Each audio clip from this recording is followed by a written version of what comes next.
Gyvybės palaikymo elementai. 4 dalis serialų Širdis ir žmogus.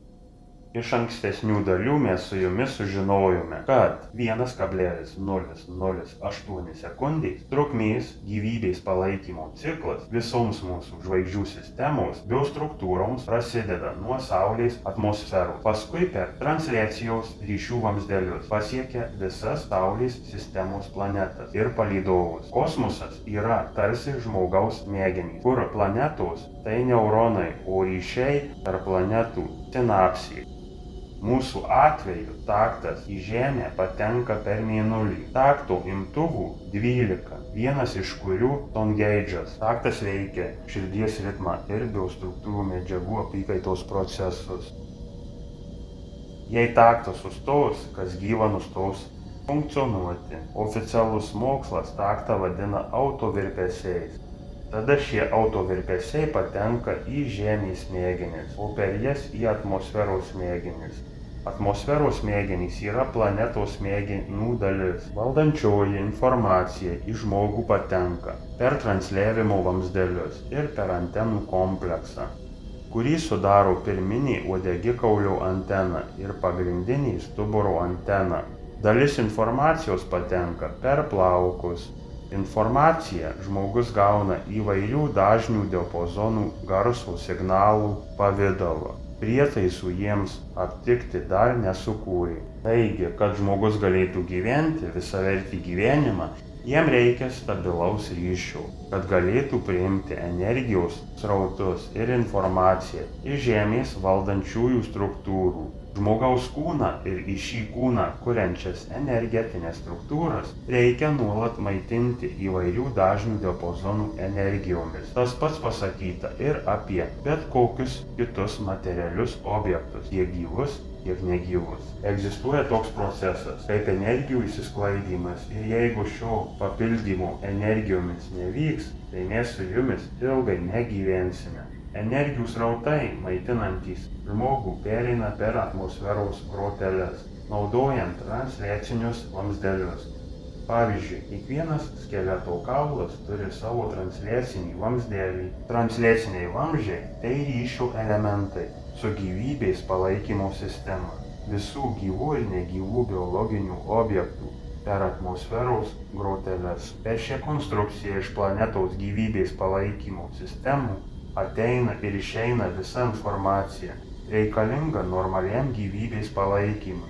Energetinės informacinės sistemos, žmogaus ir kitų bioobjektų. Transliaciniai vamzdeliai buvo parodyti Žemės valdymo sistemos per prancūzų kino režisieriaus Luko Besono filmą Liusi. Keliuose filmo kadruose matyti, kad tam tikros skirtingų spalvų gijos lydi viską, kas yra kadre, gyva ir negyva. Taip pat filme yra trumpa scena, kurioje herojai praskleidžia informacijos srautą ir tampa matomi ženklai, kuriais perduodama informacija.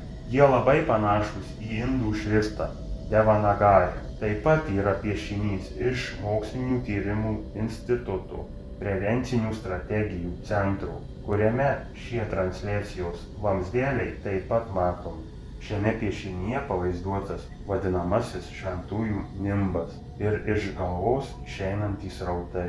Tarp jų yra 2 energijos srautai, kuriuos galima matyti daugelyje pranašų Mozės atvaizdų. Šiame piešinyje, kuris aišku parodytas apkarpytas apačioje, galima pastebėti apskritimo dalį, iš kurios iš apačios į viršų teka energijų srautas. Galbūt tai dalis žmogaus apsaugos nuo nereikalingų energijų. Tam tikras kokonas, o gal sfera. Galbūt tai toras amžino užpildymo. Jei šios sferos centras yra žmogaus galvos centras, šios apsaugos aukštis bus apie 3,5 metrų. Prisiminkite vadinamųjų staliniškų namų lubas. Jos buvo ne mažesnės kaip 3,0 metrų ir daugiau. Daugelis aškiaregių teigia, kad toks lubų aukštis aukštis netrukdo vystytis smegenims ir yra optimalus. Žmogus turi savo dažnių diapazono rinkinį ir apsaugą nuo jam nebūdingų dažnių diapazonų destruktyvaus poveikio, kuris sukuria kitas struktūras, tiek materialesias, tiek nematerialesias. Jam reikalinga šie dažnių diapazonai, neįeinantys į žmogiškasias energostruktūras, gali jas sunaikinti. Energijos srautas ir struktūra sauganti žmogų ir yra tas imunitetas, apie kurį kalba mokslininkai. Per transliacijos vamzdeliais magnetinis taktų impulsas patenka į smegenis, kur susiformuoja asmeninis biostruktūros taktas ir priklausomai nuo genotipų yra skirtingas ir svyruoja nuo 1,008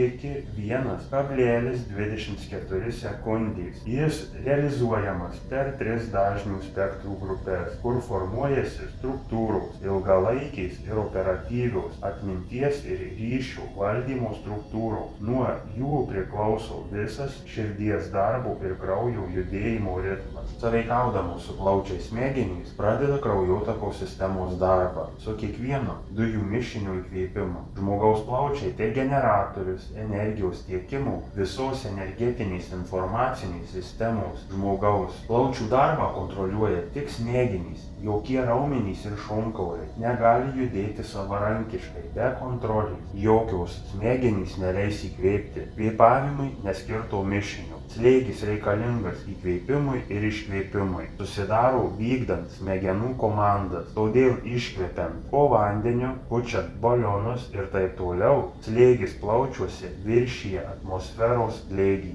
Daugiau galite sužinoti perskaitę Fiodoro Škrudnevo monografiją Tikrovės rekonstrukcija. Tęsinys. Laukiame jūsų klausimų komentaruose.